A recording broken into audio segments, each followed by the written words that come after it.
বলি ও বাছা, আমাকে একটু বিনোদপুরের রাস্তাটা বলে দেবে?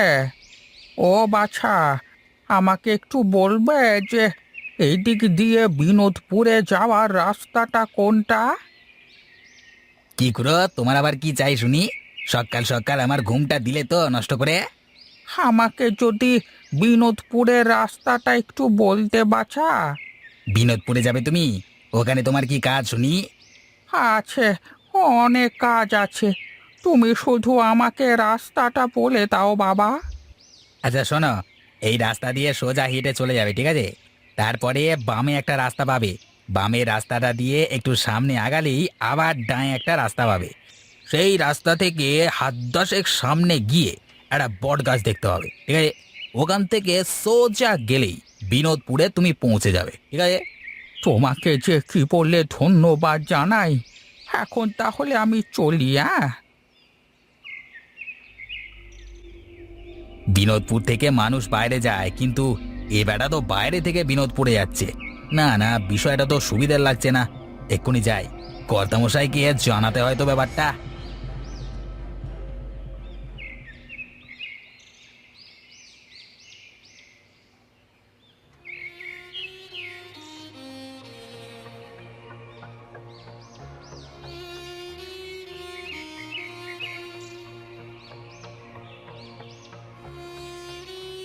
কে গো তুমি? আগে তো তোমাকে এ গায়ে কখনো দেখিনি। আমি এক অসহায় মানুষ বাবা। আগে তো এ গায়েরই মানুষ ছিলাম, কিন্তু এখন ঘর বাড়ি বলতে কিছুই নেই। তাই তো আবার এখানেই ফিরে আসলাম। কি বলছেন কি? আপনি বিনোদপুরের মানুষ ছিলেন? হ্যাঁ রে বাছা, এখনকার বিনোদপুর আর আগের সেই বিনোদপুরের মধ্যে যে আকাশ পাতাল পার্থক্য, কোনো মিল নেই। বেশ, এখন বলো, তুমি তাহলে থাকবে কোথায় এখানে? কোথাও একটু জায়গা করে নিতে হবে। ভিটে তো মনে হয় ঘরটাও নেই। বেশ তো, তাহলে চলো আমরা বাড়িতে যাই। তোমার বাড়ি ঠিকঠাক না হওয়া পর্যন্ত তুমি আমাদের বাড়িতে থাকবে। ঠিক আছে বাছা, তবে চলো, তাই হোক।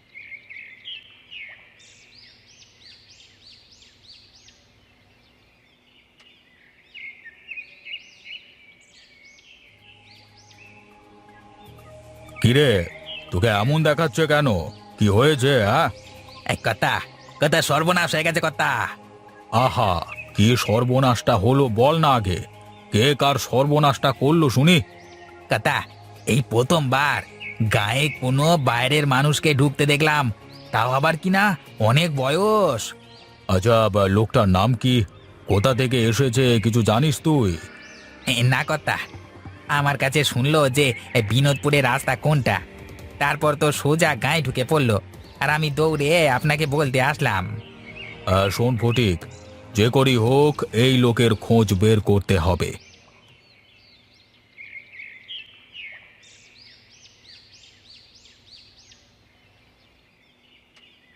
আরে, এটা আমাদের গোকুলের বাড়ি না? দেখে তো তাই মনে হচ্ছে। ও পাশে তো দেখি সেই তেঁতুল গাছটাও আছে। কে আপনি? আর কার নাম নিলেন মুখে? গোকুল? হ্যাঁ, গোকুল হলো আমার ছোটবেলাকার বন্ধু। ওর ছেলে পরশ তো এ বাড়িতেই থাকতো, তাই না?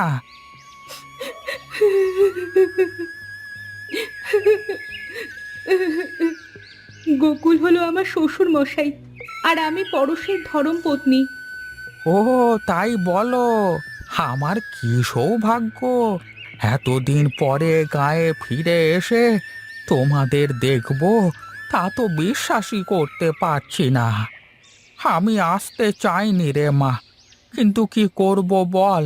এ গায়ে জন্ম নিয়েছি, আর এই গায়ে মৃত্যু না হলে যে মরেও শান্তি পাবো না। কিন্তু এখানে থাকলে তো এমনিতেই মারা যেতে হবে। আমাকে নিয়ে তোমাদের চিন্তা করতে হবে না। তোমরা যেভাবে থাকো, আমিও সেভাবেই থাকবো। আমার কিছু কাজ আছে, সেগুলো না করে যে আমি মরতেও পারবো না। মা, তোমরা কি বাইরে দাঁড়িয়ে গল্প করবে, নাকি ওনাকে ভেতরে নিয়ে যাবে?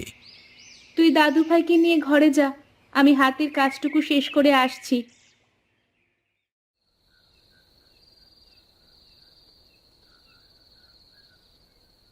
সত্যি করে বলছিস তো ওই লোকটা গায়ের ভেতরই ঢুকেছে? কথা, এই ফটিক কখনো মিথ্যে কথা বলে না, সেটা আপনি খুব ভালো করেই জানেন। আর আপনার কাছে তো মিথ্যে কথা বলতেই পারি না আমি। এতটা পথ হেঁটে আসলাম, কই কোথাও তো চোখে পড়লো না।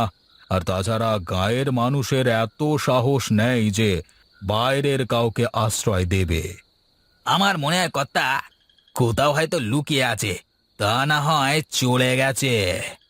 না না, তা কি করে হয়? তুই তো বললি বেচারা বৃদ্ধ, তাহলে এত তাড়াতাড়ি কোথায় চলে যাবে? ভালো করে খুঁজতে হবে। আমার বুড়োটাকে চাই চাই।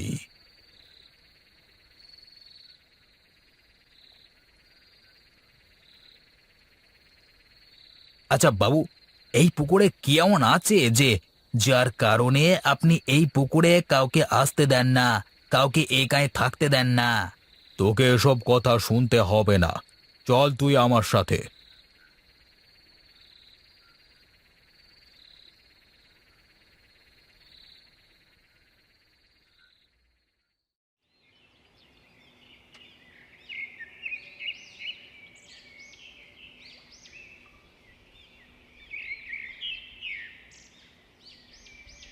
কি ব্যাপার, তুমি আমাকে এখানে নিয়ে আসলে কেন?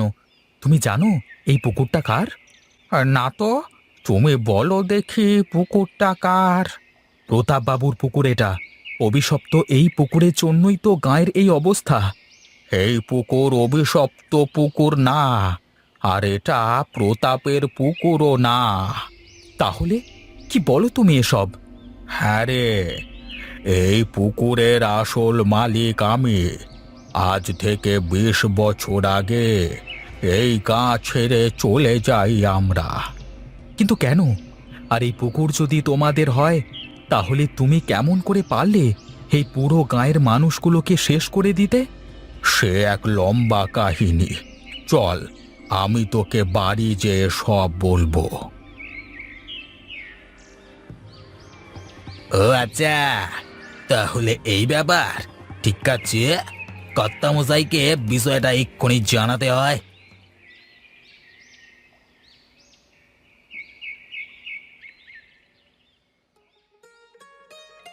জানিস, আমাদের গায়ে আগে কোনো কিছুর কমতি ছিল না। গোলা ভরা ধান, মাঠ ভরা ফসল, গোয়াল ভরা গরু, পুকুর ভর্তি মাছ, গায়ের আবাল বৃদ্ধ বনিতা সবাই এক উৎসবে মেতে থাকতো সব সময়। তাহলে আজকে গায়ের এরকম পরিবেশ হওয়ার কারণটা কি? আমাদের গায়ে তো কোনো নদী নেই, এই একটাই মাত্র পুকুর। জমির চাষ থেকে শুরু করে বাড়ির মহিলাদের সকল কাজ হতো এই পুকুরের পানি দিয়েই। হঠাৎ করেই পুকুরের পানি কমতে শুরু করে। ধীরে ধীরে পুকুরের সব পানি শুকিয়ে যায়। গায়ের মানুষের মধ্যে হাহাকার দেখা দেয়। তারপর কি হলো? বাবার আদেশে প্রতাপকে পুকুর খননের কাজ দেওয়া হলো। গায়ের সব মানুষ স্বেচ্ছায় পুকুর খননের কাজে লেগে গেল। কিন্তু প্রতাপের মনে তখন অন্য কিছু চলে। রাতের আঁধারে প্রতাপ গায়ের সেসব মানুষকে মেরে ফেলে যারা স্বেচ্ছায় পুকুর খননের কাজ করতে যায়। সবাইকে মেরে ফেলে? হ্যাঁ, সবাইকে মেরে ফেলে। বাকিরা ভয়ে আর কেউ পুকুরের দিকে যেতে চায়নি। সবাই ভেবেছে হয়তো পুকুরটাই অভিশপ্ত, কিন্তু এর পেছনের ঘটনাটা না কেউ জেনেছে, না কেউ জানবার চেষ্টা করেছে। এত বড় সত্য তুমি কেন লুকিয়ে রেখেছিলে এতদিন? ভয়ে ভয়ে। কিন্তু এখন আর আমার কোনো ভয় নেই। ওই শয়তান প্রতাপের হাতে মরবার ভয় করবার থেকে ওর প্রতিবাদ করে মরলেও শান্তি পাবো। তোমাকে আর কিছুই বলতে হবে না দাদু, এখন যা করবার আমি করব, তুমি শুধু দেখো।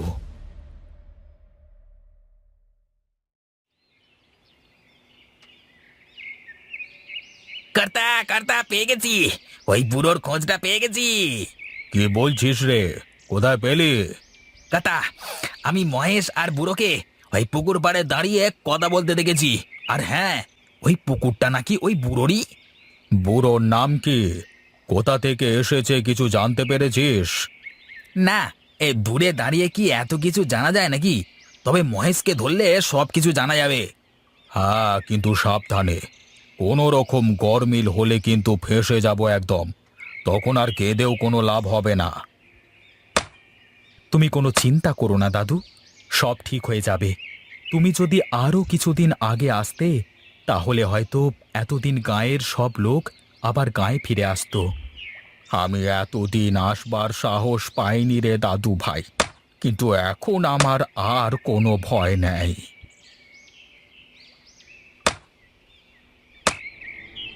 তোমরা সবাই থামো। তোমরা কি জানো না, এই অভিশপ্ত পুকুর খনন করলে তোমরা কেউ বাঁচবে না? কে বলেছে এটা অভিশপ্ত পুকুর?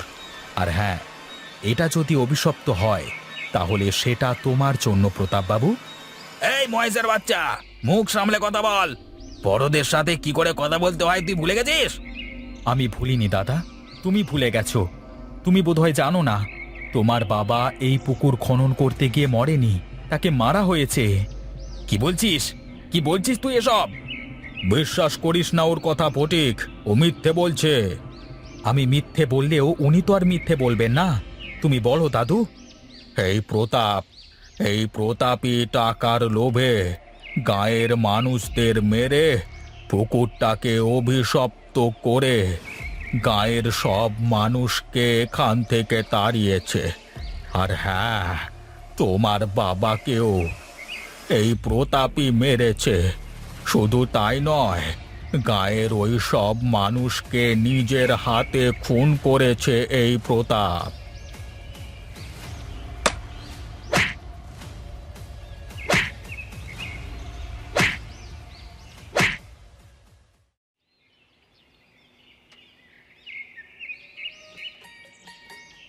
আজকে অনেক দিন বাদে আবার গায়ের এরকম চেহারা দেখে চোখের শান্তি মিলল। আমাদের গ্রামটা আবার আগের মতো হয়ে যাবে দাদু। আবার গায়ের মানুষের গোলা ভরা ধান হবে, গোয়াল ভরা গরু হবে, পুকুর ভরা মাছ হবে। হ্যাঁ রে মহেশ, এখন তো তাহলে পুকুরে মাছ দিতে হবে। এত বড় পুকুরে সে তো অনেক মাছ দরকার। কিচ্ছু চিন্তা করো না দাদা, আমি সব ব্যবস্থা করে ফেলেছি। এক্ষুনি মাছ চলে আসবে। ওই তো মাছ চলে এসেছে। এবার চলো আমরা সবাই মিলে পুকুরে মাছ ছাড়ি।